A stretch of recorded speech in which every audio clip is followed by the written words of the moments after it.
All right, we are back on the record with 23 SC 188947 with State versus Shawn Still. We had 3 motions noticed for today that counsel had requested oral argument on. And so if we could start out by having counsel who will be arguing today identify themselves for the record, starting with the State. Good afternoon, Your Honor. Donald Wakeford here for the State today, along with Will Wooten. I believe he and I will be presenting argument primarily, although we're joined by Daisha Young and Alex Pernick, who may also have things to say. All right, thank you. Welcome, Mr. Wakeford. Good afternoon, Your Honor. Tom Beaver with Smith, Gambrell, and Russell. I will be making the argument today along with my colleague who is here, Cole McFerrin. So we will both be presenting to the court. All right, Mr. Beaver, are you authorized to waive your client's presence today? Expressly, yes, Your Honor. All right, thank you. Okay, well, Mr. Beaver, they're your motion, so if you want to take them in a particular order, you can go at it. I would imagine it makes sense to have 1 by itself and then 2 and 3, since the judicial notice of facts, I think, is tied up in. Yes, we'd be happy to go in that order. Everyone you want to start with. We will start with the ones that cover the issue of public officer, as well as the lien document issue, as well as then the jurisdiction issue with respect to the Secretary of State and also the Governor's office. We will then move to what we refer to as the literal truth defense or the objective truth defense. We will then finish with the motion asking the court to take judicial notice of certain documents. But before I start, Your Honor, since this is the first time that I've been in front of the court in this matter, I wanted to explain how the defendant Shawn Still fits in this matter relative to all the other defendants who have been charged. First of all, Senator Still, he was not a senator at the time that these events occurred. Rather, after the meeting on December 14, 2020, is when he ran for office, was elected, and then was indicted afterwards.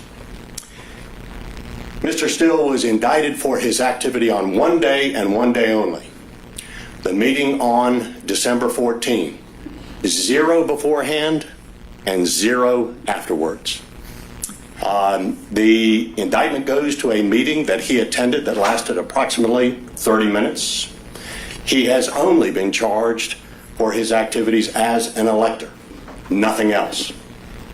His RICO charge and the 8 substantive counts are all with respect to assembling peacefully with other citizens for 26 minutes precisely, listening to information about a lawsuit seeking redress from the government in terms of the outcome of the election. That is specified in Act number 78. That is, he was encouraged to attend the meeting, and signing 2 pieces of paper, as we will specify to the court. That is for impersonating an elector, for forgery, for making a false statement, all 8 of those substantive charges. All are for attending that meeting and signing 2 documents. That makes him essentially unique among the defendants in terms of not being involved or charged in any other fashion. From the transcript, which we received from the state in discovery of the meeting that took place, which we filed as an attachment to our plea and bar and our motion to quash, we requested that the court stipulate to the authenticity of the certified copy of that transcript that they produced to us. That has not been stipulated to yet, so we have moved the court to take judicial notice of that transcript. Everything charged against my client is based on what happened in that meeting, which is covered by that transcript, which is the highest and best evidence of what occurred at that meeting. We also received a video of what occurred at that meeting, provided by the state in discovery.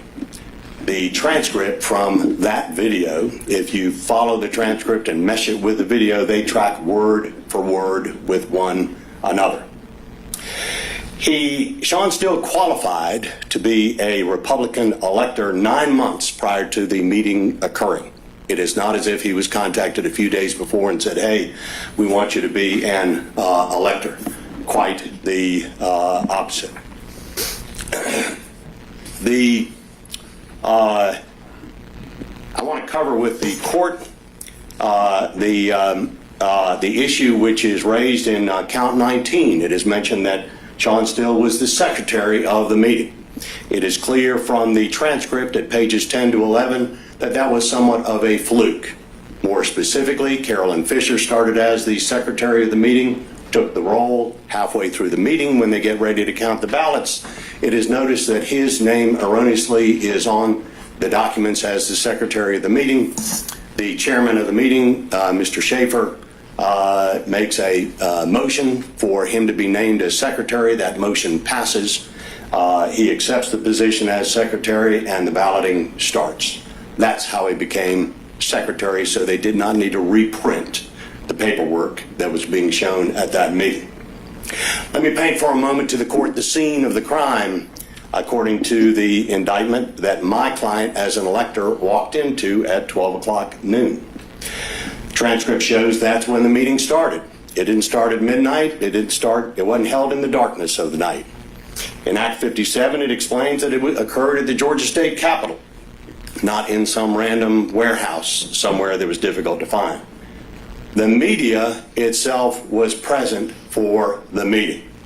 That is, it was reported on. It was live streamed. It was photographed. It was filmed. In fact, the whole world was watching this meeting. As is described in Act 158 and also Count 40, there was a court reporter there in the room. That's what my client would have seen when he came into the room.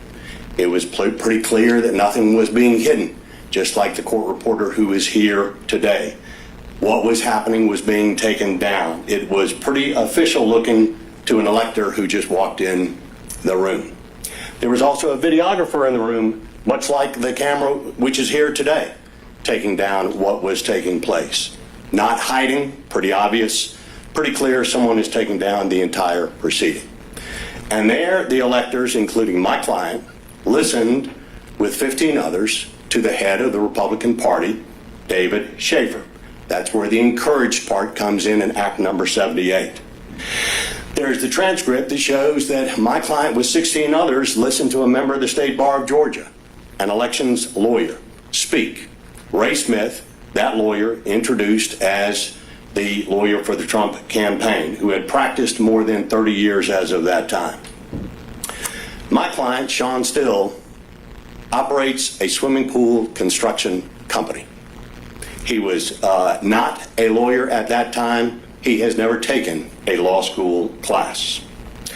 After that, 14 people walk up and sign their ballots, as is described in Act 78 to 82. He is number 15.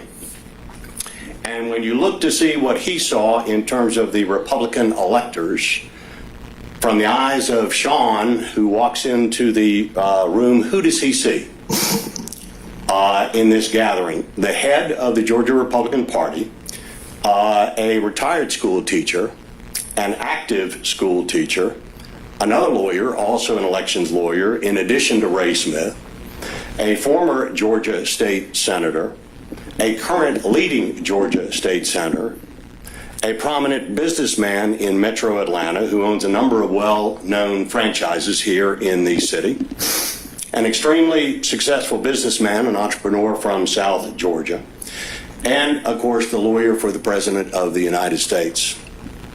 Your Honor, one can disagree with their politics, but it is hard to imagine a gathering of more solid citizens, if you will, than the ones who were assembled in that room that my client was present in that day.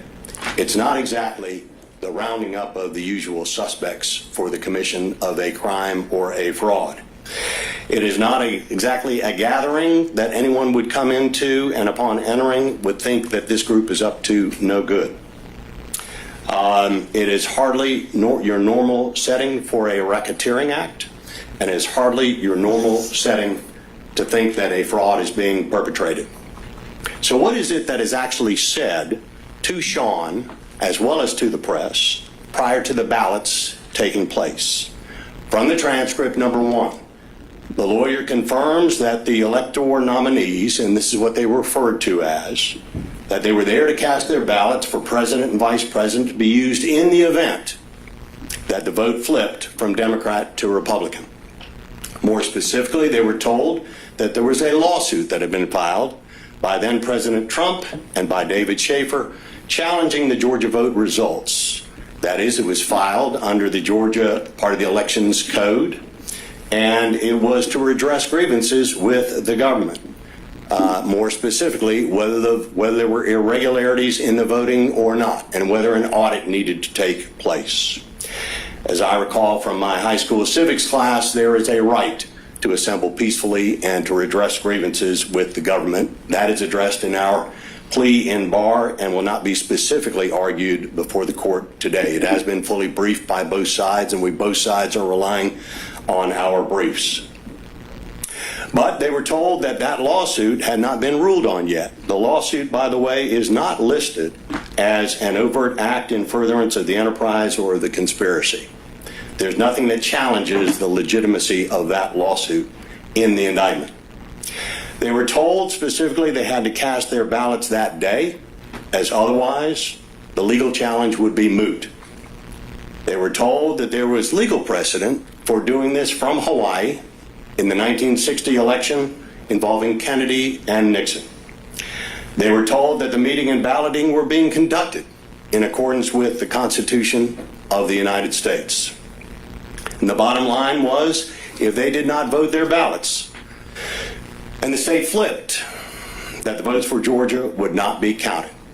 That's what my client, who is an elector for the first time and a businessman, that's what he heard. Your Honor, I've practiced criminal law as a federal prosecutor for 6 years and as a defense lawyer for 30. I must say I've never seen a fraud perpetrated wide open in front of the public, with a court reporter present, with a videographer present, with the media present, in broad daylight in front of 15 other people.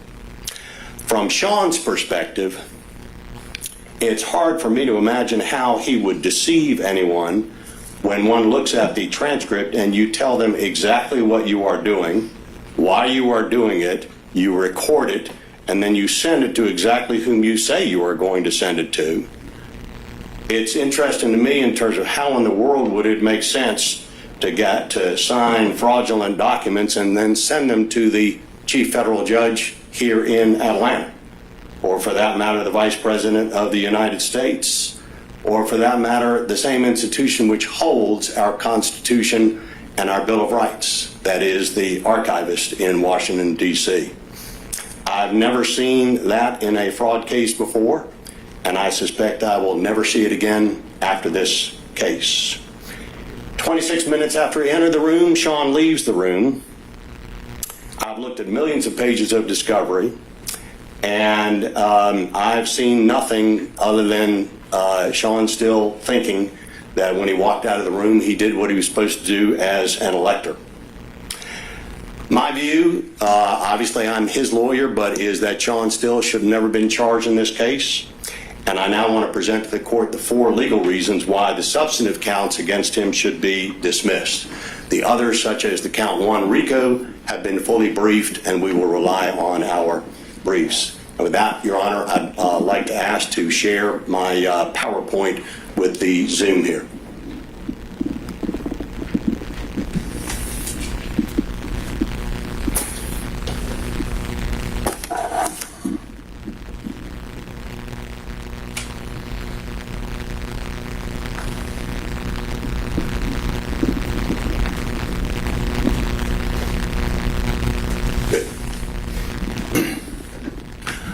Your Honor, as I said, the first argument in our demur is going to be the one on public officer. I will go through first what the actual charges are against him in this regard. The first one being count 8. There, the charge is that Shawn, on that day I spoke about, the 14th day of December, unlawfully falsely held himself out as a duly elected and qualified presidential elector from the state of Georgia, a public officer, with the intent to mislead the several people I just mentioned: the President of the United States Senate, the archivist, the Georgia Secretary of State, Chief Judge of the U.S. District Court for the Northern District of Georgia, into believing that he actually was such an officer by placing in the U.S. mail a document which we will specify, the certificate of votes of the 2020 electors from Georgia. That is count 8.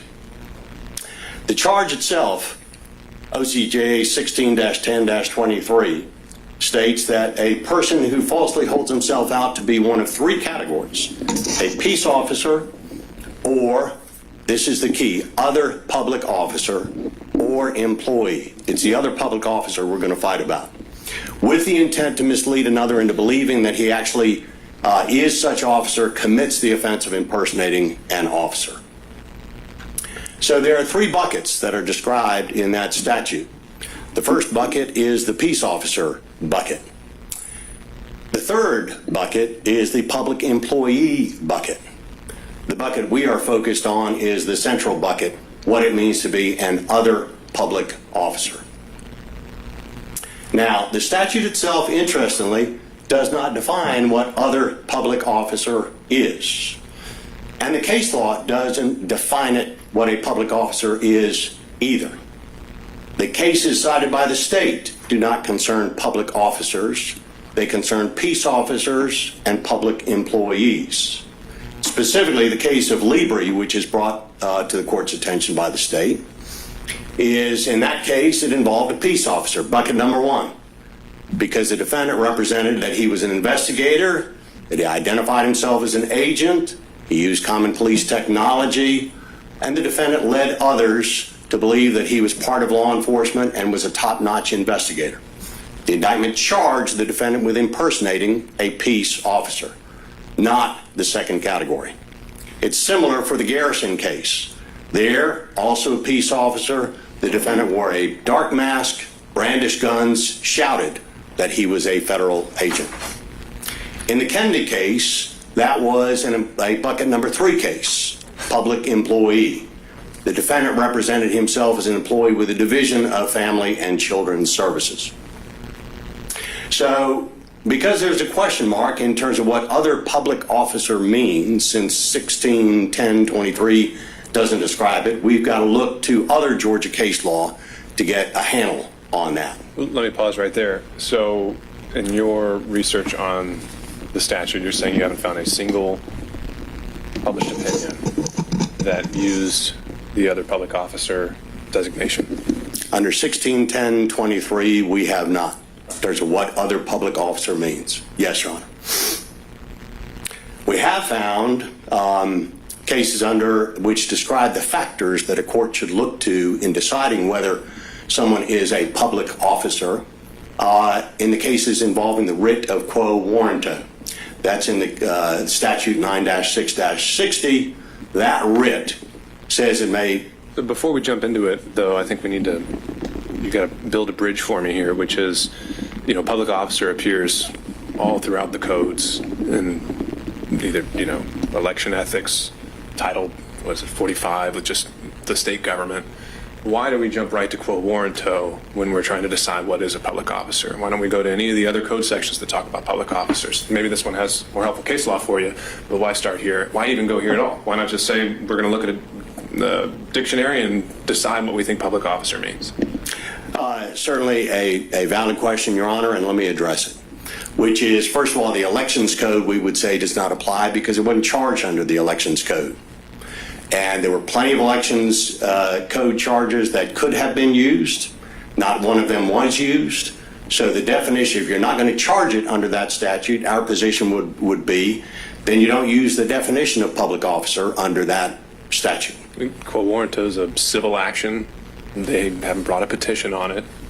No one's trying to question someone's right to public office. How does that have any more applicability than the election code? Well, we would say, Your Honor, that because it lays out what the factors are that the court should look at, that we think that that's where the court should go in this case in terms of approximately 5 factors. And I agree with you that there seems to be a more developed body of case law with factors and the test and things we can look at when it's come up. But I'm still just not seeing why we even get into that pool and swim around, right? Why there? Well, I would say that, first of all, one could swim around in that pool as well as the other pools to come up, since it's not a defined term under the statute.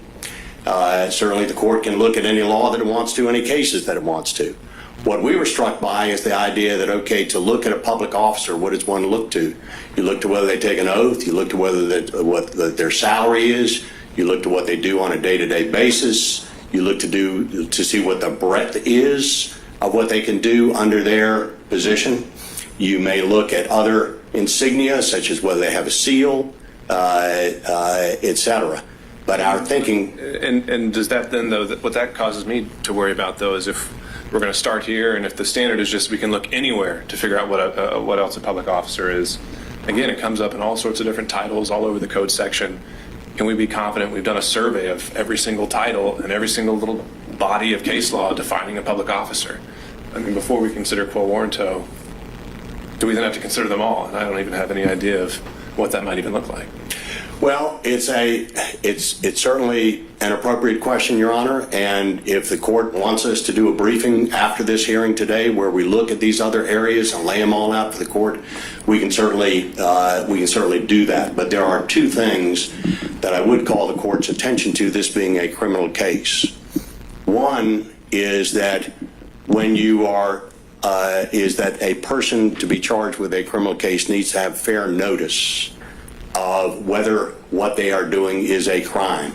So if there's a debate under this statute on impersonation as to whether an elector, in this case one of the Democratic electors, is a public official or not, it's not fair for a client such as mine who runs a pool company to be in the dark whether he's committing a crime if he sought to impersonate that public officer. Now, going back one step simply here is that it's pretty clear from the transcript that he and others were being told this is only going to be used in the event that that lawsuit of Trump and Schaefer is successful.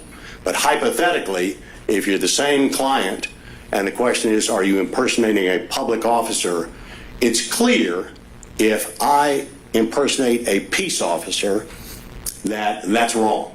That's intuitively wrong. If I walk into a room and make it out as if I'm being a peace officer, everybody knows that I have certain things that I can do to them as a police officer, okay? If I hold myself out to be a judge, everyone realizes a judge has certain things that they can do to them. If you're a public employee for many positions in the state, there are certain things that come with that, like the example, I think it was Garrison, where you've got a, maybe it was the other case, but it's where you have the Department of Health and Human Services, they can take your child away. Okay, that immediately puts somebody on alert. But if someone is told, well, you know, I'm an elector for president and vice president of the United States, it's not clear that if you're impersonating that person, that they fall in the category of a public officer. It's not clear that that person is a public officer at all. For most people, they don't even know what an elector is. So notice is one thing. The other thing, Your Honor, is that if the law, if all of Georgia law is looked at to see what a public officer is, and it is unclear, then in Georgia law, the rule of lenity would apply in a criminal case. You can't put a man into the penitentiary when it's unclear whether he's committed a crime or not. Now, I know the state has taken the position in the past in other parts of this case that the rule of lenity in Georgia only applies to sentencing, and we absolutely disagree. The rule of lenity applies both to sentencing but also to charging, because again, nobody in Georgia would want a situation where someone's being charged with a crime and it's unclear whether it's even a crime. So that's our problem with that middle ground of other public officer. When you've got clarity on peace officer, you've got clarity on employee, but you've got a unclear area of what a public officer is. And the case that, as you might imagine, is our favorite case is the one of the case, it's just an old case, it's still good law, that finds that it's that a grand juror is not a public officer. And they look at the same factors as we would look to with respect to the different things I just mentioned. And if I may just skip ahead to point out to the court what those, identification with the government would be another factor. But in this chart, we compare the two of grand jurors and presidential electors. This is the McDuffie case. Both are created by statute. Presidential elector is also created by the Constitution. Both receive simply a stipend. I know the state takes the position that the $50 for the one day that the elector serves is a salary. We say no, that's a stipend. The duration for a grand juror is only a few days. In a federal system, as the court knows, that may last for 6 months. For an elector, it's 1 day every 4 years. The scope of the duties are set by law. We know for grand jurors, they indict people who have violated criminal statutes. For a presidential elector, they meet and cast a ballot on a single day and don't really even have a say-so who they're going to cast it for. Everybody who's a Republican in 2020 cast it for Trump. Everyone who's a Democrat cast it for President Biden. So there were two things, though, that in McDuffie that the court looked at in terms of the public office, and that is the element of tenure and the element of duration. And they found that lacking with respect to a grand juror. And we were urged, Your Honor, that tenure and duration are lacking also in the instance of a presidential elector. That is our presentation with respect to public officers. We can go to the next point unless you want us to take a break and have a response from the state at this juncture. Yeah, I think that makes sense.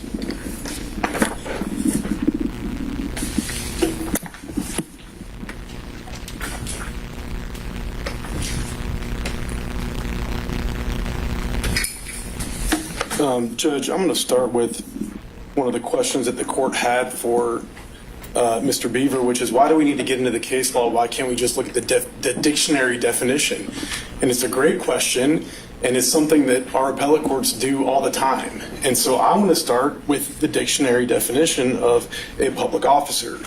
And I'm going to give you two. I'm going to give you the Merriam-Webster dictionary definition, which is a person who has been legally elected or appointed to office and who exercises governmental functions. And then I'm going to give you the Ballantyne's Law Dictionary definition, which is, of course, a little bit more in depth. An incumbent of a public office invested with certain powers and charged with certain duties pertinent to sovereignty. Such an officer is required by law to be elected or appointed, who has a designation or title given him by law, and who exercises functions concerning the public assigned to him by law. And so we agree with the court. That definition tells the court all it needs to know. These two definitions kind of tell the court at least a starting point.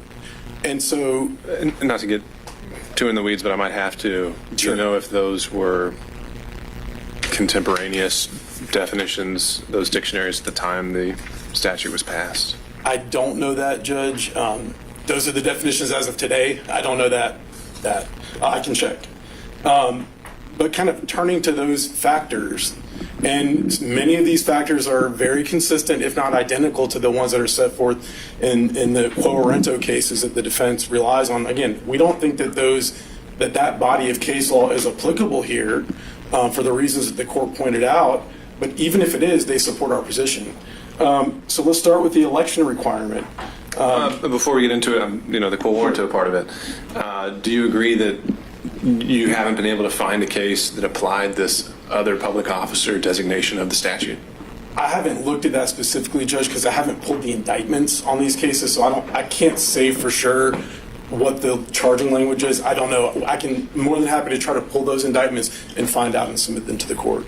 Well, and we may not need to just do the indictments if they made it clear in the opinion itself, but if that makes a distinction at all. But let's say that they do not, and we can't explicitly say, hey, here's a case that applied to other public officer. Would you say that defining that term, we just stay solely within Title 16 and we go no further? Well, I think when the appellate courts have looked at something like this, the question is, what does the term mean to a person of ordinary intelligence? And so, there's a lot of things you can look at. You can look at the election code, I guess. You could look at the Quo Warranto cases. You can look at the dictionary. But public officer isn't some complex, arcane term. It's something that I think most people would understand the meaning of. It's a person who holds a public office. It's not complicated. So I don't think, just because there's not a case that says this is what public officer means, or there's not a statute that says this is what it means. for purposes of 161023, that doesn't mean that 161023 we can't use that statute to charge. I mean, I agree. I don't know that there's one that comes to mind, a case that comes to mind where it's explicitly defined. But again, these are words that people of ordinary intelligence understand the meaning of. And so I just want to briefly dig into kind of using both the dictionary definitions and, for whatever it's worth, the quo warranto case definitions, because I think that they all show that presidential electors are public officers. So number one, they're required to be elected under Georgia law. OCGA 21-2-10 says at the November election to be held in the year 1964, and every fourth year thereafter, there shall be elected by the electors of this state persons to be known as electors of President and Vice President of the United States and referred to in this chapter as presidential electors. So they're required to be elected under Georgia law. That same statute, OCGA 21-2-10, gives them an official title. They have functions concerning the public, so government functions that are assigned to them by law. That's in OCGA 21-2-11. It says the presidential electors chosen pursuant to this code section shall assemble at the seat of government of this state at 12 o'clock noon on the day which is or may be directed by the Congress of the United States, and shall then and there perform the duties required of them by the Constitution and laws of the United States. And so, it's defined under Georgia law, and then Georgia law references any additional duties that are provided by federal law. The 12th Amendment says exactly what presidential electors have to do. By law, they have to meet in their respective states. They have to vote by ballot for president and vice president on behalf of the citizens of the state. They have to tally the votes. They have to sign and certify those tallies. And then they have to transmit them to the seat of the government of the United States, directed, of course, to the president of the Senate. And I think there's been some implication that presidential electors, don't have any discretion, that they just are ministerial, that they just rubber stamp what the outcome of the popular vote is, but that is not true in Georgia. Some states do have laws that require presidential electors to follow whatever the popular vote is, but in Georgia, that's simply not the case. There is no law that binds them to vote any particular way. If a, Democratic presidential elector in 2020 had wanted to vote for Donald Trump, they could have. If they wanted to vote for, Daffy Duck, they could have. So this idea that they just serve a ministerial administrative function is not true. They're charged by law with exercising their jurisdiction or their discretion to cast a vote on behalf of the people of this state. Again, and we acknowledge in our written response that the compensation is small. It's $50 plus, per diem and mileage. But there is a compensation that's provided by law. That's at OCGA 21-2-13. For what it's worth, the election code refers to the office, quote, office of presidential elector in multiple places, primarily in code sections, it's in 21-2-132A and 21-2-132E. Both of those deal with nomination of electors or nomination of candidates for the office of presidential elector.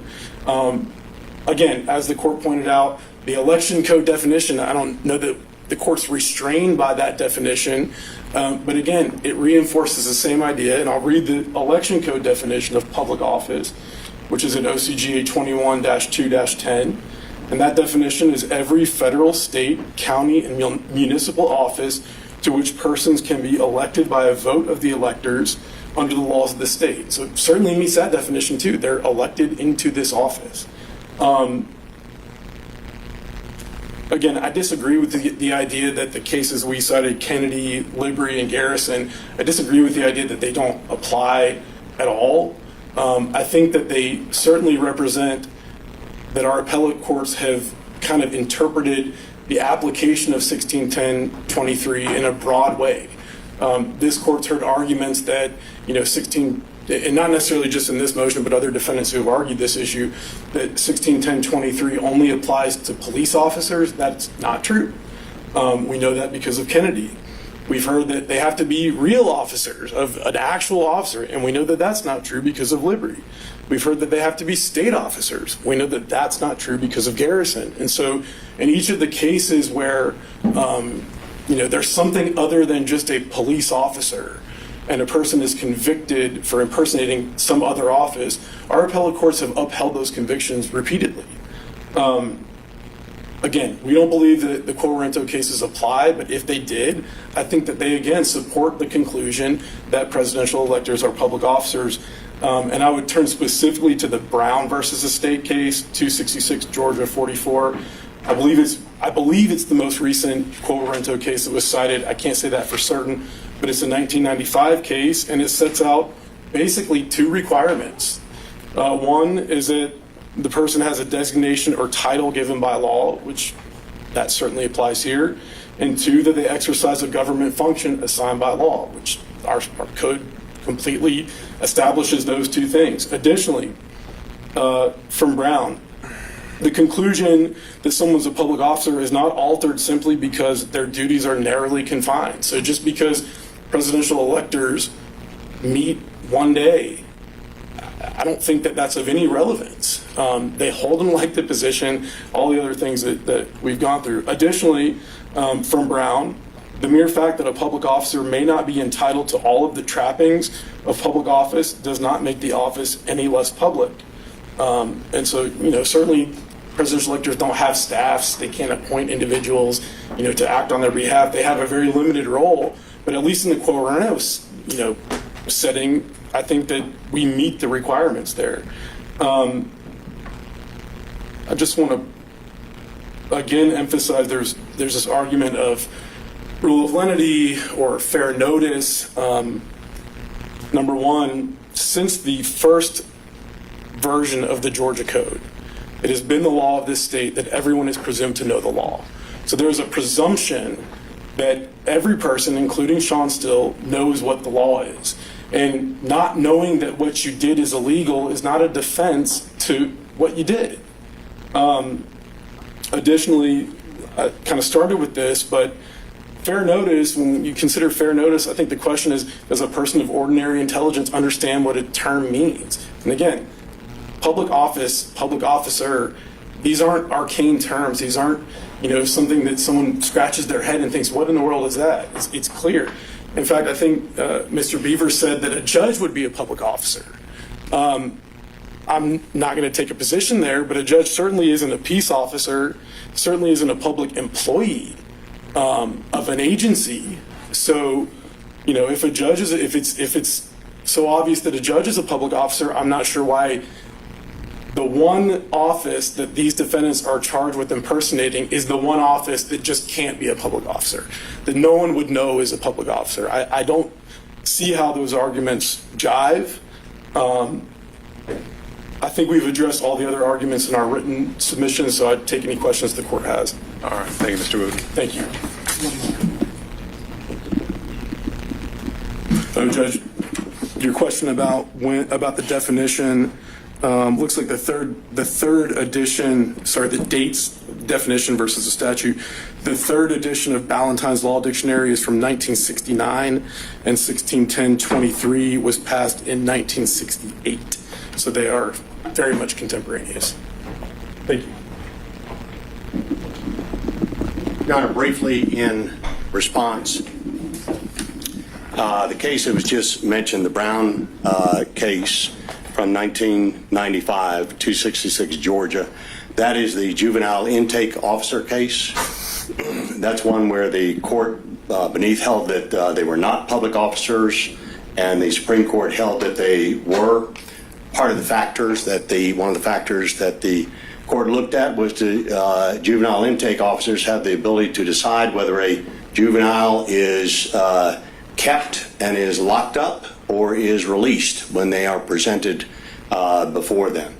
The court said that you can look at the factors of creation, duration, and emoluments for an office to determine whether someone is an officer or not. They do cite the McDuffie case, which is one of the pro warranto cases. That's one on the grand juror not being a public officer, and they conclude that with respect to the issue that it's whether the title given by law and the exercises which are function concerning the public make are factors for the court to look at. I would contend that if you're a juvenile intake officer, people would view you as either a public officer or as a peace officer, more so than an elector who serves on one day, is paid $50, goes to one meeting, casts one vote, and at least in the 2020 election, you had 16 for 16 Republicans voted for then President Trump, 16 for 16 Democrats voted for President Biden. In the McDuffie case, what they said was it is two things, tenure and duration, which the court should look to. That's what they focused on their decision with respect to finding that a grand juror was not a public officer. And then I would cite the court to the Morris versus Peters case, because that's where it lays out the factors of oath, salary, operation, scope of duties, all being signs of official status, but that none are essential, and then indeed a court should look to see whether the officer is, quote unquote, identified with the government. There they found that a grand juror was not identified with the government. We contend that the electors are not identified with the government in the same manner that either a peace officer or an employee is. With that, I will move to our argument, Your Honor, next on documents.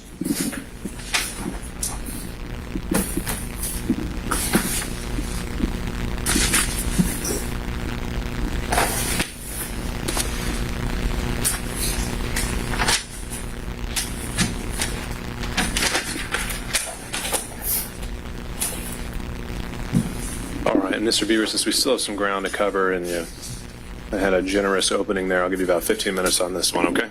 Okay.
Liens, encumbrances, documents of title, instruments relating to a security interest in or title to real or personal property.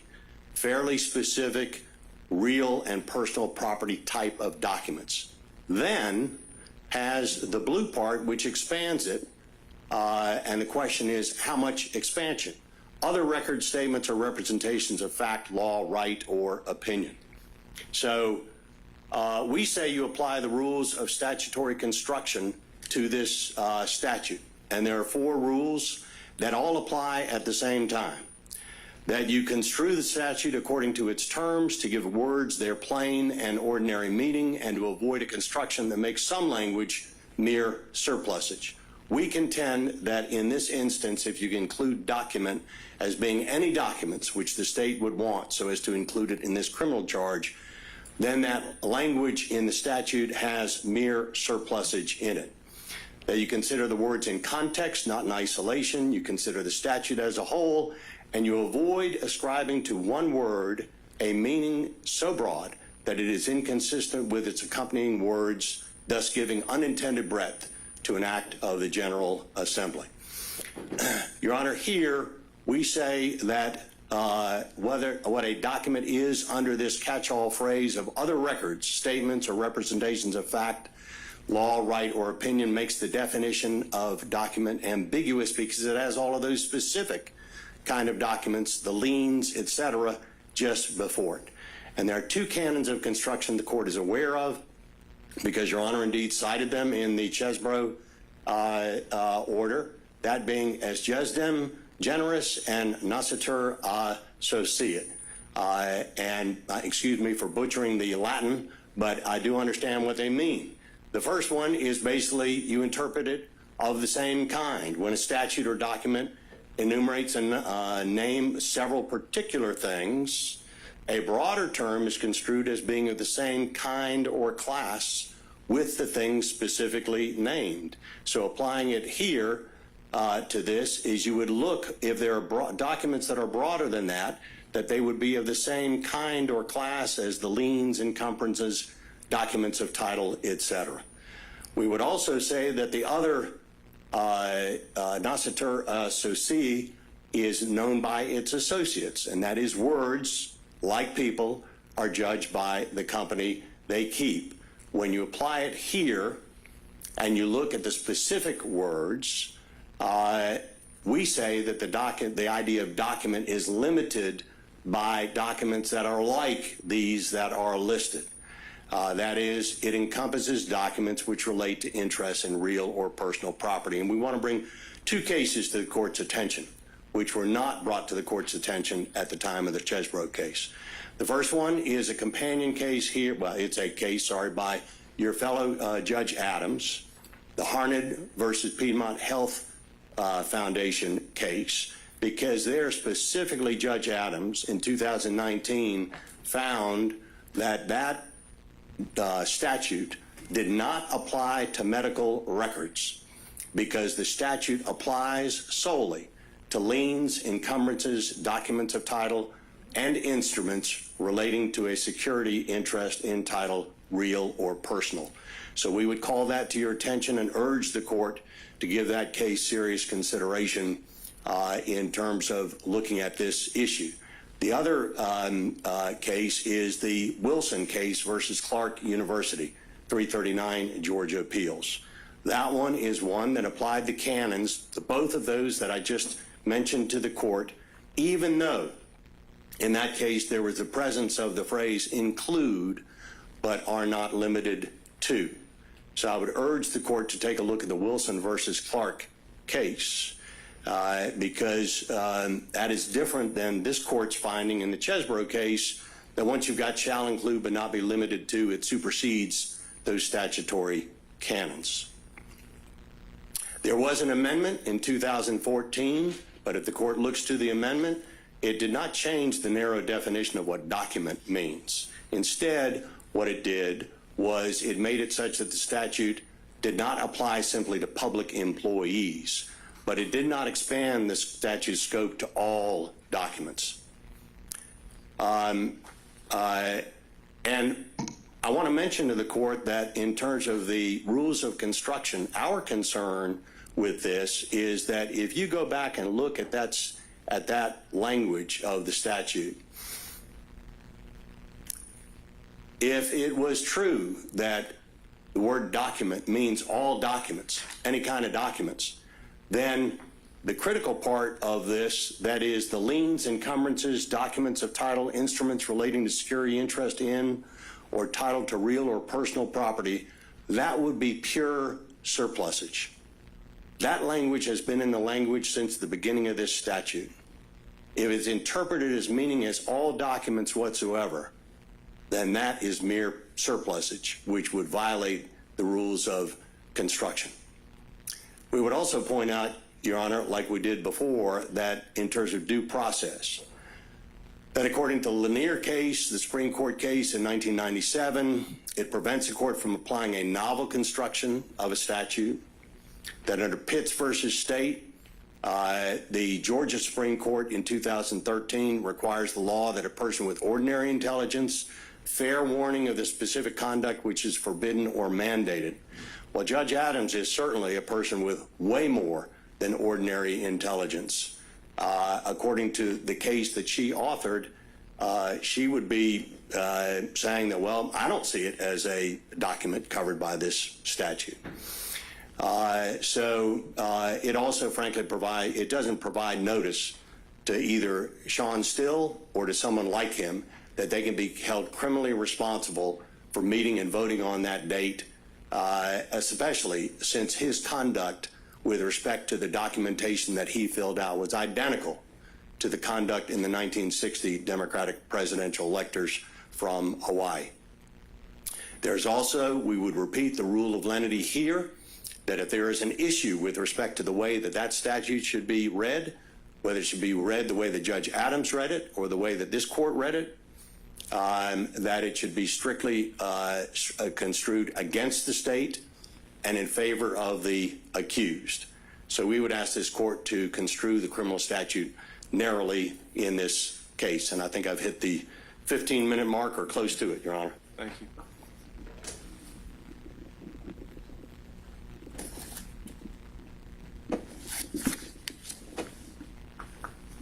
Judge, I'll be very quick here. We've argued this before the court multiple times.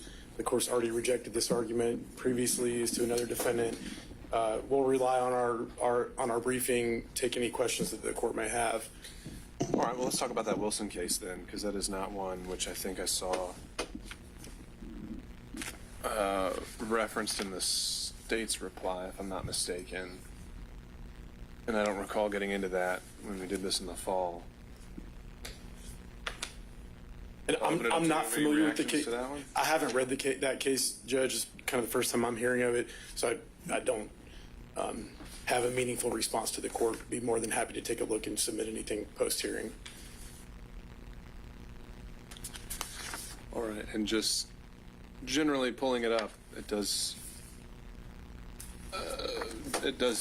include a but-see citation to Garner's dictionary where we find that thought in the October order about superseding those two canons with a including but limited to, so that'd be something to parse out. Okay. Otherwise, we'll submit it on the briefs.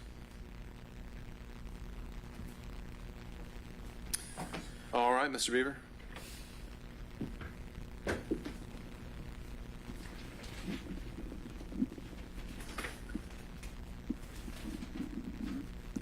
My only other comment on that one, Your Honor, is from the Wilson case where the court says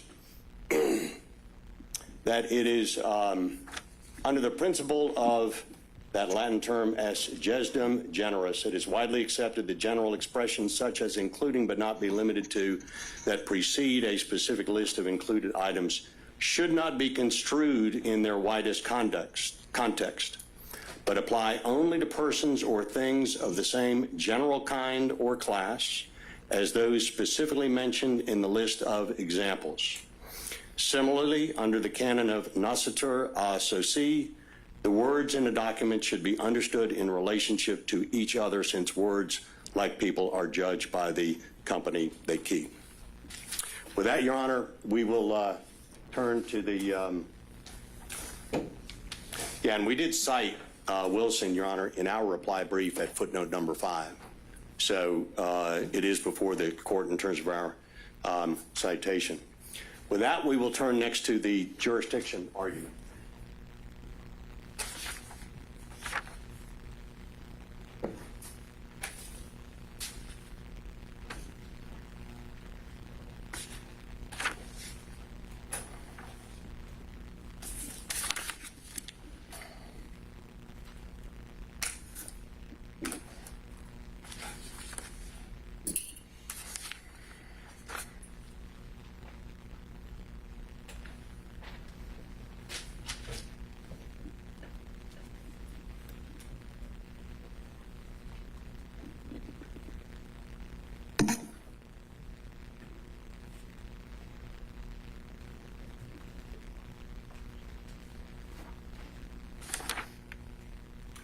Your Honor, the next argument deals with counts 12 and 18, false statements and writings. To start off with, under 161020, a person who knowingly and willfully falsifies, conceals, or covers up by any trick, scheme, or device a material fact, or makes a false, fictitious, or fraudulent statement or representation, or makes or uses any fraudulent statement or entry in any matter within the jurisdiction of any department or agency of a state government, or of a county, the government of any county, city, or other political subdivision. That's the statute that our client was charged under. Now, from the Namias opinion in the case of Haley versus State, and from the Court of Appeals decision in Tesler versus State, what does it mean to have that jurisdiction? The state government agency or department has jurisdiction if the state agency or department has the authority to act on the false statement or the information received. Here, Your Honor, in count 12, here's the charge. Our client, Shawn Still, is charged with, on that day of the meeting, with respect to the document that's a certificate of the votes of the 2020 electors from Georgia, with knowledge of the information that it contained. We've cited that before. Said document being within the jurisdiction of the office of the Georgia Secretary of State and the office of the Governor of Georgia. Your Honor, our contention is this. So we know the document is the certificate of the votes of those electors.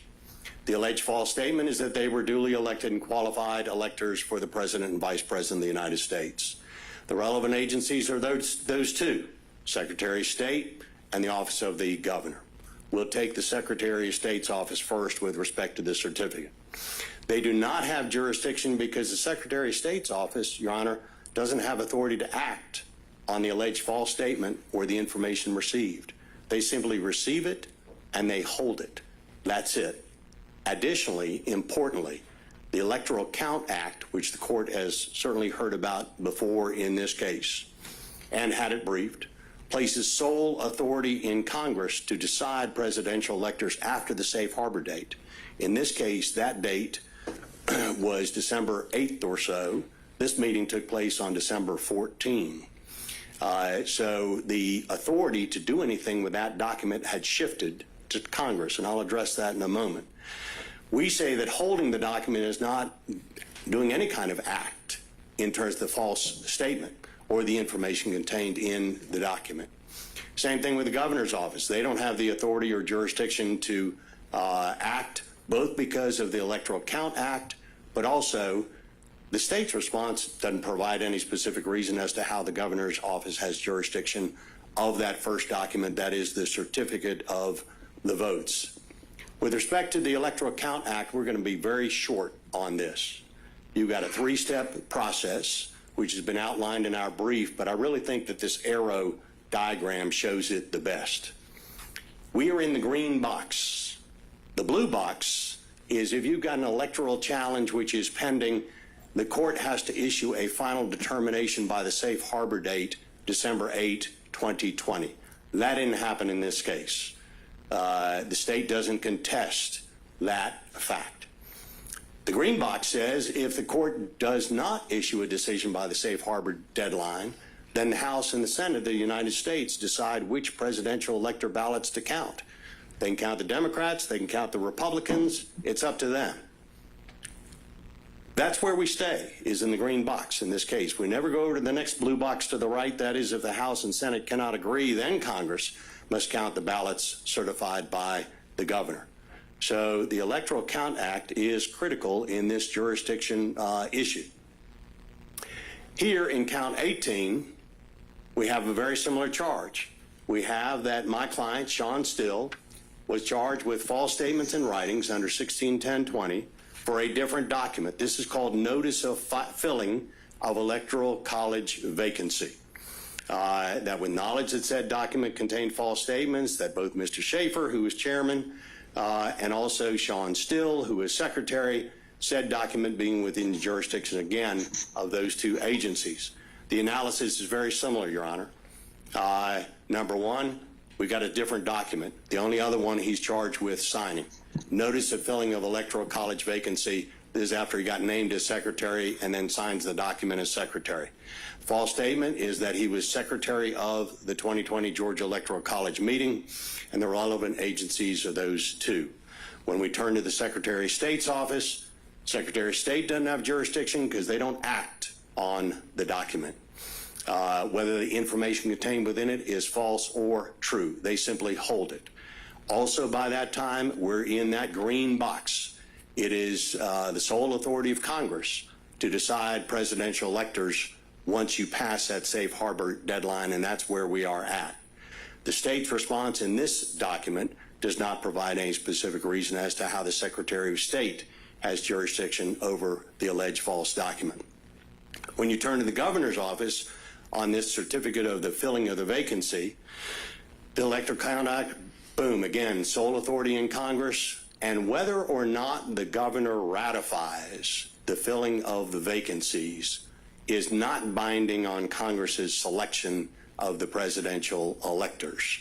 So the governor's office doesn't have jurisdiction because the governor's office doesn't have the authority to act on the alleged false statement or the information which has been received. Same three-step framework, same green box that we are in. And Your Honor, with that, we say that under those two statutes my client's been charged, they should be dismissed pursuant to the demur because neither of the two state agencies have jurisdiction.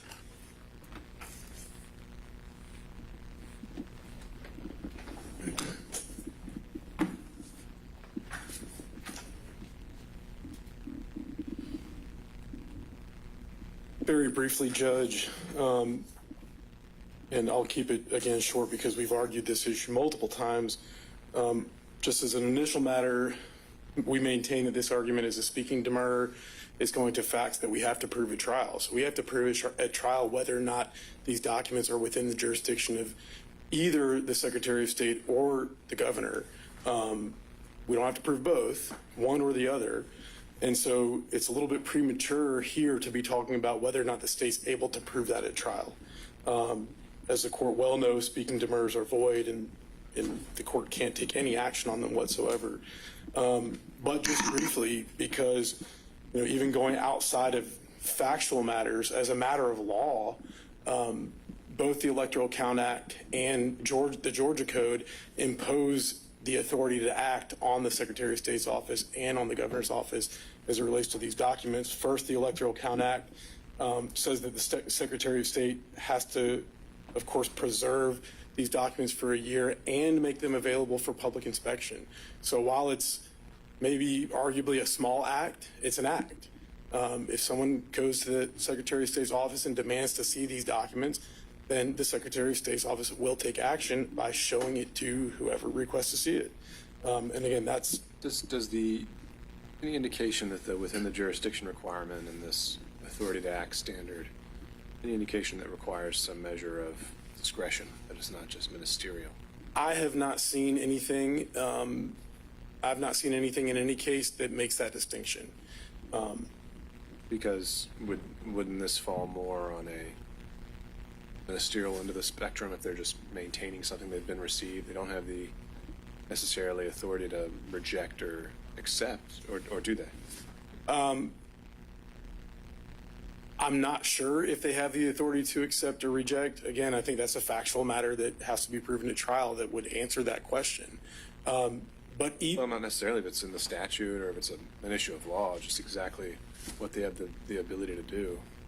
What I can say for sure, Judge, is that the Electoral Count Act says that they have to maintain it and provide it for public inspection, number one. Number two, like I said when I started, we charged it, these documents as being within the jurisdiction of the SOS or the governor's office. So we just have to prove one at trial. So even if that's... Let's go over to the governor's office then. Sure. It says it's required to ratify and cause notice. Again, is there any discretion involved in that, or is that just a ministerial act?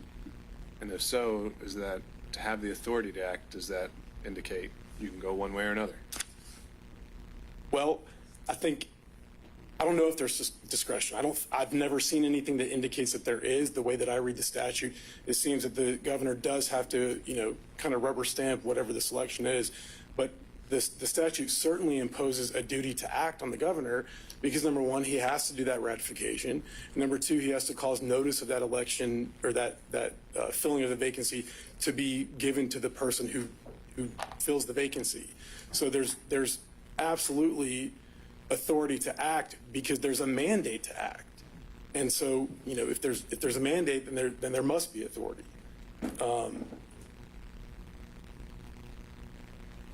And other than that, I would take any other questions. I'm just really drilling down on that. Authority to act seems to imply that. And Judge, I think you see where I'm going with this. I think where that goes is like if I were to, go to the Secretary of State's office and hand them a document that says I wasn't at work on Monday because I was sick. Well, that has nothing to do with them. They don't have any authority to do anything with that. It's totally outside of their jurisdiction. But here, the both federal law and state law impose actions that must be taken, and so that is authority to act. They have to do it. Okay. Thank you. All right. Thank you, Mr. Wooten. My only comment before I go on to the next topic would be that indeed under 3 U.S.C. Section 11, it uses the word shall, so there is no discretion by the Secretary of State. The phraseology in the Haley case by Justice Namias at 289 Georgia uses the phrase with the authority to act on it in that instance. And from the Tesler case from 2009, the Georgia appeals case we cite in our brief, they talk about a district attorney's office having the power to act upon information received as a result of a joint investigation, which certainly would be the height of discretion. So with that, we will turn to what we refer to as our literal truth or the objective truth demurrer. And this will be split between myself and my colleague, Mr. McFerrin. I will be doing the front part of the argument. He will be doing the companion motion seeking to ask the court to take judicial notice of certain documents. Well, let me see if I can perhaps cut to the chase on some of that and just put the ball right in the state's court. Setting aside the general demur and where defense counsel's trying to go with these judicially noticed facts. Seems to me, regardless of whether the demur is granted or denied, counsel always has the ability to ask for judicial notice of something that's not reasonably in dispute. So I think it might make more sense to reverse it and first ask the state. These 3 facts that counsel is asking for judicial notice under 201, are those reasonably in dispute? I understand maybe the phrasing might be something the state has some concerns with, but those in and of themselves, what would the state's position be on judicial notice of those facts?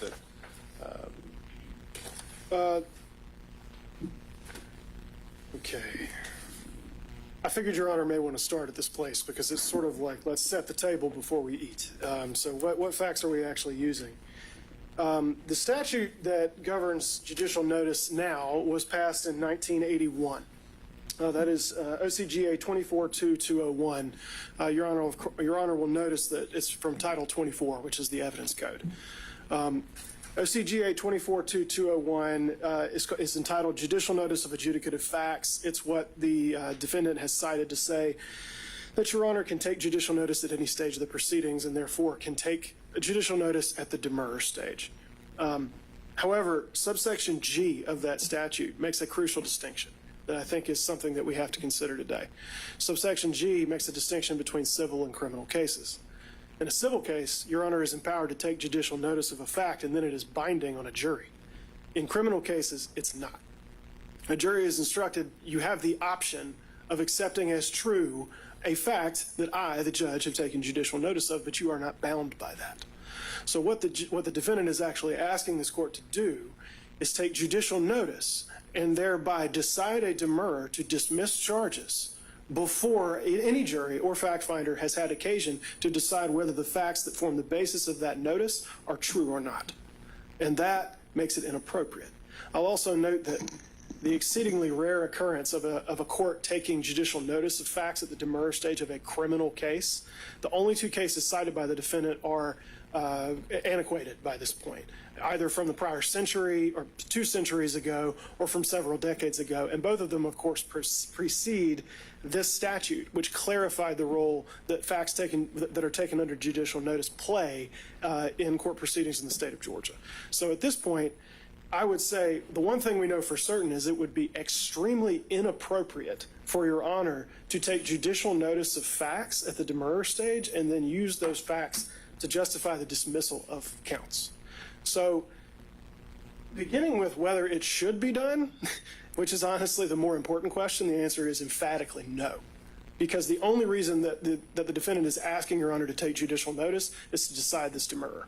That is a use that this statute says is inappropriate. So take that point and recognizing that for the purpose of the demurrer, let's say this is just a motion in limine that we're doing well in advance. What if this was just on its face a motion in limine? Would the state have a position on this as just under purely 201? In that, it would be very different in that scenario because that governs admissibility. I mean, really, if all we're talking about is can Your Honor consider something, is it admissible? That's one statement. That's one determination. That's all that this statement is speaking to, really, is admissibility and the burden placed upon the party who would like a fact to be recognized. It's just preventing them from having to come in and bring in witnesses and establishing something that no one's actually disputing. Right. So just purely keeping it in the box of, the evidence that can be stipulated to a trial. Are there any of these 3 things the counsel has highlighted, things that the state is disputing? Well, we're not, to be very clear, we're not stipulating anything. So they're all disputed. Are you reasonably disputing them, I guess, under the words of 201? Well, again, Your Honor, if we're incorporating 201 into a demurrer stage, let me tell you how this I'm plays not saying out. I will, and I'm not saying I am. This is why I'm saying we have to. We are. Because if we're gonna put this square peg in this round hole, then yes, I have to dispute them. Because you know what happens next is I have to say, okay, if the court's going to take judicial notice of these documents to establish these facts, then I have to make an oral motion instantly that Your Honor take judicial notice of the actual document mentioned in the indictment, which is not included in its entirety in the indictment, but forms the basis of the charges, and which lays out in plain English how the defendant committed these crimes. And so it is an answer to the evidence that he's put forward. And now suddenly we're having a summary judgment motion, which is exactly what a demurrer is not supposed to be. That's why trying to apply 201 in this way is inappropriate and unworkable, because you're going to turn every demurrer into a battle of conflicting documentary evidence, because each side can just say, what's your reasonable dispute? I mean, we can call up the National Archives this afternoon and get a copy of the document that forms the basis of the charges in this indictment. That's not open to reasonable dispute. The document exists. And I don't think even opposing counsel would get up and say, that's subject to dispute. But that doesn't mean it should be rightfully considered at the demurrer stage here. That's not what demurrers are for. Okay, and again, I take that point, but let's say, is your position then changed dramatically if today the demurrer is denied and tomorrow this motion is then rescheduled for judicial notice under 201? We're past the demurrer stage and he's asking for the exact same thing. I understand that seems odd. It would require. This is the problem that we face here. Where I know I can recognize the concern that it's not going to stay in its little box. Right. But if it does, then what's the legal objection to this motion, solely this motion? The objection to this motion, if you're saying you're taking it independent of the demurrer, you're saying just take judicial notice. The state is not prepared to stipulate to any facts. This requires us to accept facts prior to trial. He's trying to use 201 to set the evidence before trial, and the state would, under the statute, refuse to acquiesce and would dispute. I think that if we're trying to use this motion as a way to bypass lengthy evidentiary problems at trial, then that can be the subject of a stipulation between the parties. I think what I object to at this stage is the use of this statute by one party to sort of put the other party on its back foot before motions in limine have even been heard, to try to set what evidence is going to be heard at trial. And at this stage, the state would simply object to that process and would refuse to acquiesce, I suppose, just because of the position that we're being put in. But I can't really divorce it, Your Honor. Although I know you're asking me to, I apologize. I can't really divorce it from the current proceedings, which is that it's not just that it is instantly being used in a way that the state is vehemently objecting to and showing, Your Honor, is inappropriate under the very terms of the law. So I just don't think it should be entertained when it's clear that its sole purpose at this stage is to provide, Your Honor, with some kind of end run around the rules regarding general demurrers. All right. And, all right, Mr. Beaver, if you want to respond just solely on the judicial notice aspect of it, I guess coming down to a kind of very particularized evidentiary point, which is can judicial notice even be an option if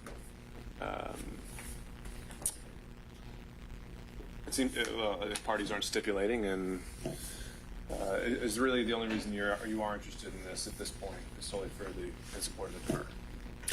Well, certainly we are here on a demurrer, Your Honor, and I think I'm going to flip what I had planned to do and have my co-counsel, Cole McFerrin, first go over with the court the documents that are at issue and why the court should take judicial notice of them. Then, following that, I would make my argument in terms of why we have a demurrer based upon those if the court decides to take judicial notice of them. So if we can proceed in that manner, I think it'd work better since we've turned things around a little bit.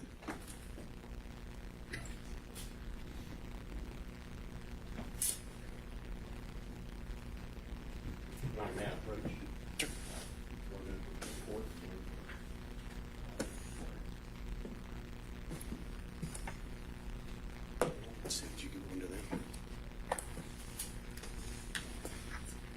Yeah.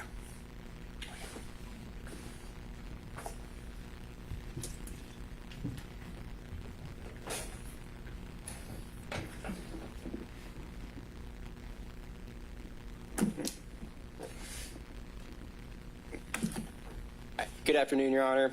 As Mr. Beaver said, I'm Cole McFerrin with Smith, Kimbrell, and Russell, representing defendant Still. All right, so I had a nice presentation plan, but I think we might be better off just getting straight to the point of this. The motion to take judicial notice. We got three basic facts, right? Shawn was elected, Shawn was qualified, Shawn is from Georgia. The whole crux of the state's response is that they don't want to stipulate to any facts. Well, under 201, stipulating the facts has nothing to do with our analysis here, right? So under 201, our focus is on whether they can reasonably question the accuracy of the source these facts are coming from, right? We have 5 documents here. That's the Certified Rules of the Republican Party, then that is the Declaration Affidavit to be a Presidential Elector, that's the certified copy of a list of presidential elector candidates for the 2020 election, the Georgia Secretary of State's list of qualifying, and Governor Kim's certificate of ascertainment, right? These are exhibits A through E to our motion and the binder before you. The state didn't present any argument on why the court can't take judicial notice based on facts based on these documents. That's because the accuracy of these sources cannot be questioned. Georgia law is clear. Documents that are on file with government entities, governor's office, secretary of state, you can take judicial notice of facts from those sorts of documents, right? In these cases, they're cited in our motion. I'm not going to repeat the citations here. All the citations are in the motion for you and your clerk. Wisner v. Gullidge, Riley v. Georgia Association of Club Executives, Kingdom Retail Group versus Pandora Franchising. All of those cases show that you can take judicial notice of facts that are apparent from documents on file with the Georgia Secretary of State. That's the analysis. Stipulation has nothing to do with it. We can move on to Exhibit E. That's Governor Kim's certificate of ascertainment. The document, if you move to Exhibit E, you'll see it has Governor Kim's signature. It has the stamp of Georgia. This document is available on the National Archives website. That's the Banks case, which is cited into our motion. That's JC Development. These are the facts that you can take judicial notice of simply because it's on file with the government. And that's it. That's the end of the analysis. There's nothing else to be said on that. What about the fact, and that you're relying on, is that we can take judicial notice at any stage of the proceedings?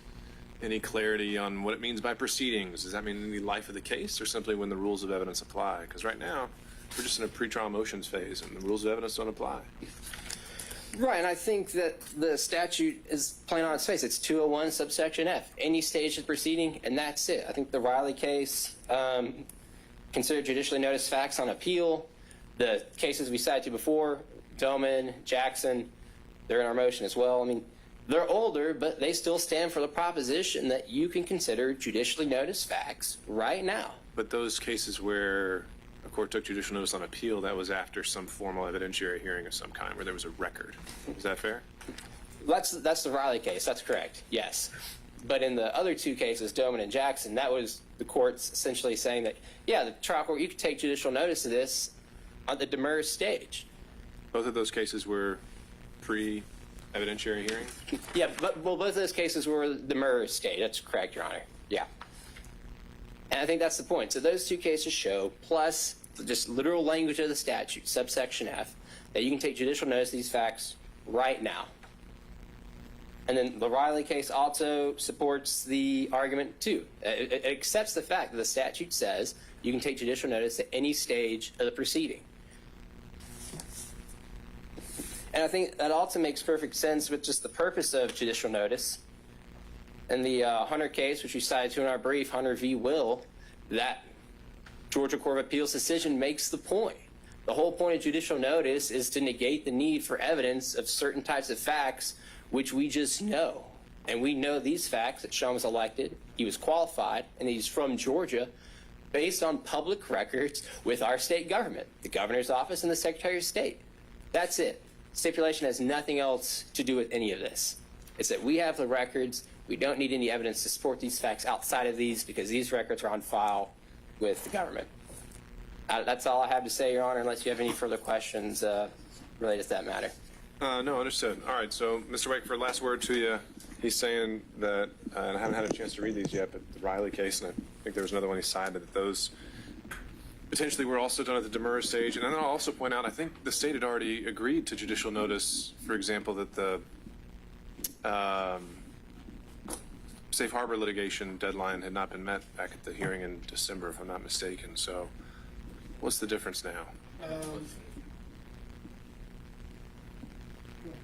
Just on that brief point, as I recall, I don't think we ever in any context agreed that safe harbor had not been met. Well, I shouldn't use such a loaded. Well, let me clarify. I know that's a loaded legal term. What I think the judicial notice was is that there was a pending case related to the election lawsuit as of the date, the relevant date, and I think that was something that Defendant Schaefer had asked to take judicial notice of, and I believe when I put the question to the state, there was no objection to that. I think in that limited context for that Right. limited issue, we didn't contest because there was lawsuit pending. Right, and so I think we might be, I think the state is, and I understand why, kind of so hesitant and worried that it's going to seep into the demurrage segment. I'm just wondering where is the dispute among these three facts, that Mr. Still was an elected Republican presidential elector, that he was qualified, and that he was from Georgia. Judge, the indictment is premised on the allegation that he was not elected to any office. And so to say for To any office. I mean, subsequently to the Senate. Yeah. But this idea that it's not in dispute that Shawn Still was elected to be a presidential elector, I don't know what planet we're on that anyone thinks that that's not in dispute. That's literally why we are here today. That's why he's under indictment, because he was not elected to be a presidential elector, and then he went and held himself out to be one anyway. But is the distinction they're trying to make that he was selected by the Republican Party to be an elector, and your indictment is talking about the actual An accepted actual elector. An actual right? real presidential elector. I think it's an obvious distinction, and I don't see why admitting these judicial facts intrudes upon your legal theory. Yeah, I'll turn it back over to Mr. Wakeford. I appreciate the time. I wanted to take a look at the Riley case and remember in what context that was raised. That was in their reply brief. I think starting just certainly with the one question you have, which is what's the harm, why not? It's just this is under Title 24. These are the rules of evidence, and that the rules of evidence don't apply at the demurrer stage because Your Honor's not considering evidence at the demurrer stage. That 24 that this statute, as passed in 1981, is not inconsistent with that idea because it takes specific pains to point out that the truth of any facts cannot be determined except by a jury. So should we be unwinding what we agreed to in December when we were talking about there was a case pending at the time? Was that in the context of a demurrer, Your Honor? It was a judicial notice. Schaefer filed a motion for judicial notice that there was a case pending as of the date. It was the ECA litigation. I'd have to go back and look at the context, Your Honor. But to get finally to get to where Your Honor was leading us, the answer ultimately from the state is so what? Because the argument here does not hold water. It's not going to move the needle. If Your Honor takes judicial notice of these facts, just judicial notice, they are in the room without having to be proven in the normal course of business, which wouldn't be appropriate anyway because it's a demurrer. But they're in the room, but they're not shown to be true. They're outside the indictment, and even if they were taken as true, they still don't change the distinction Your Honor just pointed out. They don't change that he couldn't admit to the language in the indictment and be innocent of a crime. So it's going to survive no matter what. So I understand if we want to look at it completely isolated, the state's ultimate answer is going to be, so what? Doesn't matter. But I still maintain that the way that the code is laid out is indicating that that is not appropriate for a demurrer. The code as laid out in 201, meaning you don't think this is qualifies as proceedings. Is that accurate? That is correct. I don't believe so because it would turn demurrer proceedings into battles of indisputably accurate documents, essentially, Your Honor. Which isn't all that common. I mean, most of the time, the arguments we've heard so far, a lot of them have focused on intent, have focused on transcripts, things that just aren't ever going to fall under the judicial notice statute. This specific one, demurrers, which are not appropriate because they stray outside the four corners. Right, and so what I'm saying is it may just we haven't had an opportunity very often in Georgia to see the interplay between demurrers and 201. Maybe the Riley case does. As you said, you refreshed yourself on it. No, it does not. I mean, in the criminal context, there is no interplay between, not anymore, not after 201 was passed. And the only cases that speak to this are the ones cited by the defendant from either about 80 years ago or more than 100 years ago, where the court did take judicial notice, I think, of whether a county is dry or wet. I mean, that's how antiquated these cases were. Or the list of corporations held by the Secretary of State because it was some kind of false certification as to a business license or something like that. It doesn't matter because the former definition doesn't apply once 201 is passed. And what 201 indicates to us is that judicial notice is about like short-circuiting the process of the laborious process of proving up the admissibility of something. Instead, Your Honor can just take judicial notice if it's from a reasonable source, but you're not supposed to be doing that at the demurrer stage at all. So again, we'll come back to where Your Honor was leading us a minute ago. The answer ultimately may have to be, you can take judicial notice, but it's of no use to you because it's still outside of what you're supposed to consider when you're considering a demurrer. And that's the four corners of the indictment. All right. Well, we'll have to, if that is the case, we're going to have to see where the chips fall in with that December issue too. But we'll take a good look at that. So, Mr. Beaver, let's get to the heart of it, and you can argue whichever, assuming that this is judicially noticed, how it supports your demurrer, and if you want to see if you can do it even without that, feel free. It'll be brief, Your Honor, if we can get it up.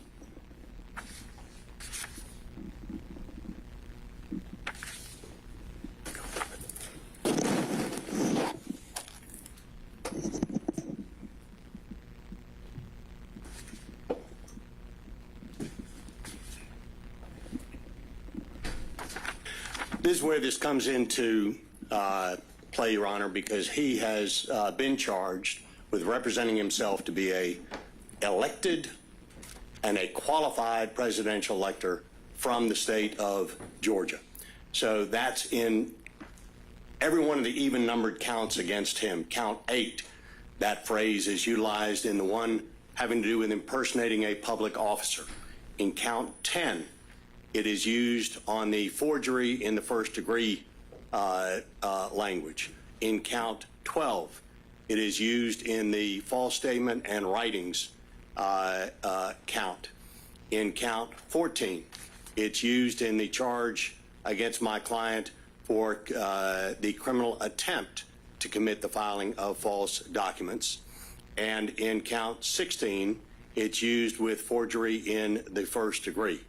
In each instance, those three terms, elected, qualified, and from Georgia, are at issue. This is where we come into play. We are not on another planet. We're right here in Fulton County. The way that he was elected the way he was elected is determined both under the code sections that are cited there of 21-2, 134, and 172, that the political parties select their own presidential electors, and the Georgia Republican Party rule, which states that the Republican nominees for the Electoral College shall be elected by the State Executive Committee, provided, however, that such election may be by primary if authorized by the State Committee, certified to the Secretary of State as provided by law. So what do we have? We have from the governor's certificate of ascertainment that the following electors received a certain number of votes, with Shawn Still's name being number 15 in the lineup, and which shows that Still was an elected Republican presidential elector, and that he was qualified. That comes from the Secretary of State's office, where their document, which shows the number of the qualified presidential elector candidates for the November 3, 2020 general election on the Republican slate for Trump and Pence, next to last is Shawn Still, qualified as an elector. It also comes from, this is within our motion to take judicial notice, which we handed to the court, that he was a qualified Republican presidential elector. This is the document to Brad Raffensperger as the Secretary of State, which contains 67 pages where every one of the candidates, including Shawn Still, named qualified to run in the May 19th, 2020 general election.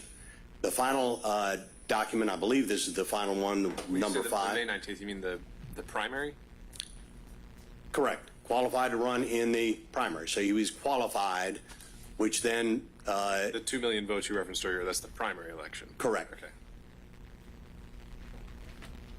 Now, this document is from the final election, correct? That's the overall document. It shows the number of Democrats on top, which has more votes than the Republicans. Then it shows the Republicans with 2.4, and then I think there's also one, and it's in the notebook, Your Honor. This is the one, I think it's the E, which was referenced previously, which has also the ones that the Libertarian Party received, 62,000 votes. The qualification are these two documents, both the listing from the Secretary of State, which may be document, let me see here for a moment. I think it's B, if I recall correctly off the top of my head. No, C. Yeah, this document is document C in the notebook. Then there is the document, which I believe is D, yes, that he was qualified to run in the May 19, 2020. I just want to go back to the first. You're saying you did the segment on Exhibit E where you said the following electors received 2.461 thousand votes. You're saying that in your definition shows that they were elected? What it shows is that Shawn Still, that's proof from the governor's office that if you go back, the only way you get onto that document is if he had qualified. Qualified, yes. I'm trying to go back to the first element where you're saying they were elected. Okay. He was elected by the State Executive Committee. That goes to the rule on A, and the only way you go from A to B in terms of the document is indeed if you have, if the party has indeed had that executive vote. So that's under A. The only way you get there is if you're elected by the state executive committee. So here's our point in all of this, is that if you have a literally true statement, an objectively true statement, that cannot form the basis of the crime of making a false statement against my client. We cite to both Spillers as well as the state. In Spillers, what it explains is that the defendant's statement, which was objectively correct under the law, could not form the basis of a false statement charge. And in Smith versus State, that the defendant's answer to the question was legally truthful and therefore cannot be held for false swearing.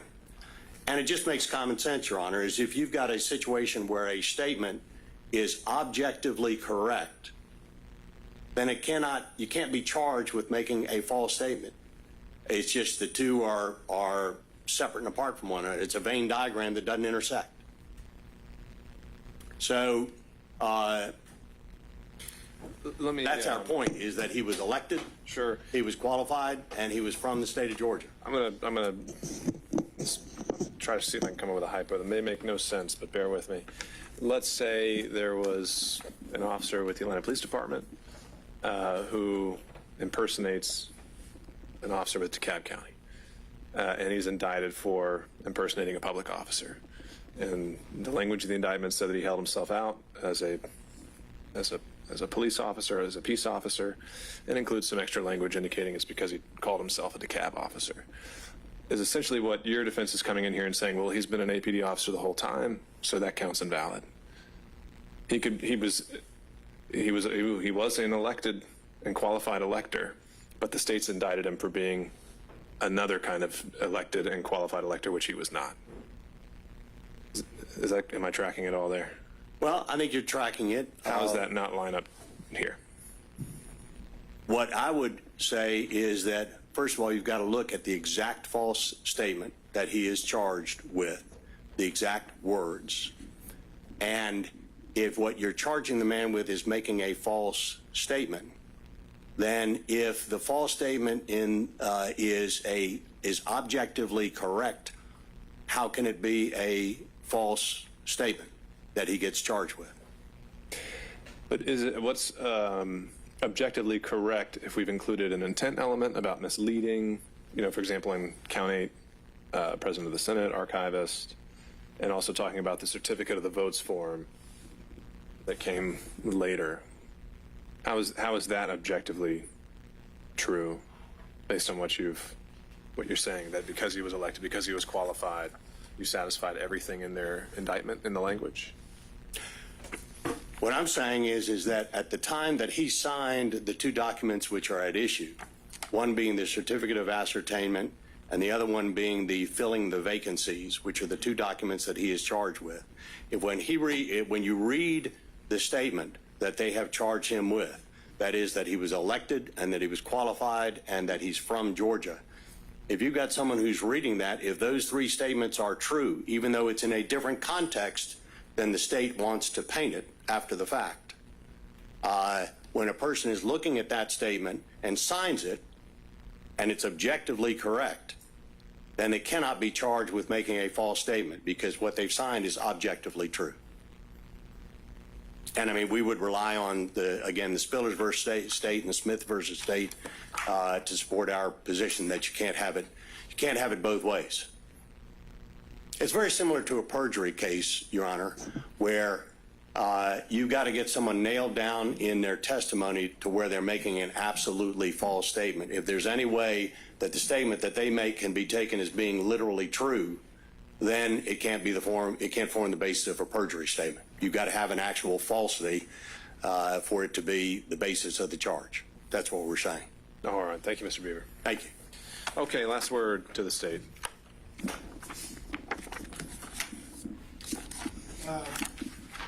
Your Honor, I was watching a television show once where one character turns to another, says, "Are you even who you said you were?" And the other character says, "In a sense, yes, but in another truer sense, no." And that is essentially what this argument boils down to. It may be that Mr. Still was, in some senses, an elector, in some senses elected duly or qualified, any of those things. That doesn't matter, because what he's accused of doing in 6 different counts, charging 6 different crimes, is claiming to be a presidential elector, or an elector for the office of President of the United States. And that is separate from just being called an elector or a Republican elector or anything else. In fact, OCGA 21-210 tells us explicitly that there shall be elected by the electors of this state, and their elector means something completely different, persons to be known as electors of President and Vice President of the United States, and referred to in this chapter as presidential electors. It's a separate thing.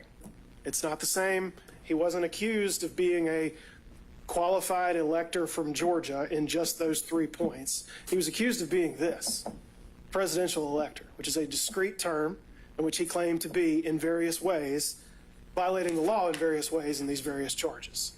And it's not like he's charged with one count under 16-10-20 where he stood up and said, I am a qualified elector from Georgia, which seems to be the tenor of his argument today. That is not at all what he's charged with doing. Each of these charges, as you look at them, states that he made use of a document, or he made a document that contained a false statement. And each time the falsity that's attributed to him is that he was holding himself out as a presidential elector or an elector for the office of President of the United States, which is a discrete term in which he undoubtedly was not at the time that he said he was. So this is the so what portion that I was referring to, Your Honor, a few minutes ago. You take judicial notice of anything, whether the state objects or not, doesn't really matter, because 1, those facts are outside the face of the indictment. 2, his argument doesn't address what's actually in the indictment, which is that this is what the state has said we intend to prove at trial. Ultimately, all of this may make a fine motion for directed verdict one day, but it's certainly not a demur, and it certainly doesn't support the claims that are put forward in the briefing. 21-210 is clear about what the office is. The indictment is clear about what Mr. Still claimed to be in various ways, and nothing that they have put before Your Honor would allow you to dismiss these charges on any basis. Are there any questions which I can clarify for Your Honor? No, I think that covered it. Thank you, Mr. Wakeford. Thank you. All right. Well, thank you all for your argument today. And I think placing an emphasis on some of the decisions we'll have to make in sorting these out, procedural and substantive. So I'll just offer it if any of the parties are interested. By no means obligated, but if anyone wanted to submit post-hearing briefing on some of these finer points or questions, you're certainly welcome to. If so, I would ask who wants to do that and how much time you need. Mr. Beebe, just since you I rise. respond to that because that may depend partly on what the state does, but I do want to call the court's attention to, of course, we had filed several other motions which are before the court that have been fully briefed by both sides. We chose not to argue them orally because they've either been argued before the court previously by very competent counsel, or they simply rely upon the law and there's no need to argue them. So I would bring those to the court's attention because they are. They're very much at the court's attention, and we're making our way through those. So Thank you, Your Honor. And we will have an answer on those. So on the point of post-hearing briefing, just so I can have it as part of the record, did anyone want to submit anything? There were a couple of points Your Honor raised which you asked for clarification from the state, and standing in our place today, we couldn't quite articulate. We would ask for a 2-week window during which, if we're going to file something with Your Honor, it would be within the next 2 weeks. All right, certainly. Feel free, and I'll put that same 2-week time frame on defense counsel if you so choose.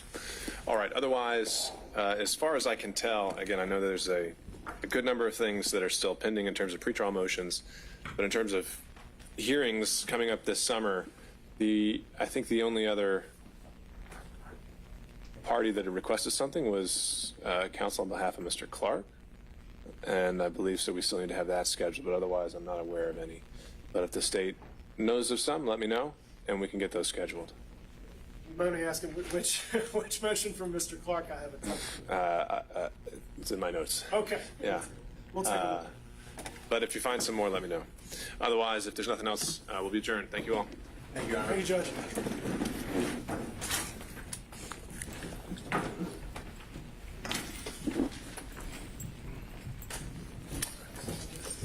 Thank you both. Appreciate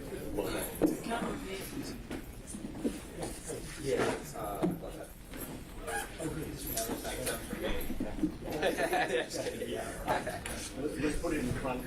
They've been down here for a couple of months. Oh, yeah, that's great. Thank you. Appreciate it.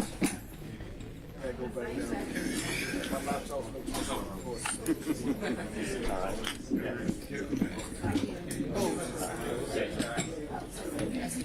See you.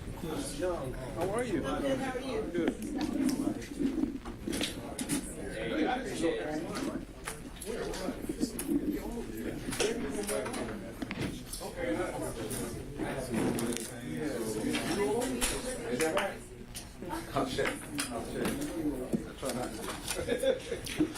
We would love to get a copy of the proceedings. The question is, what's a reasonable time to get a copy of them?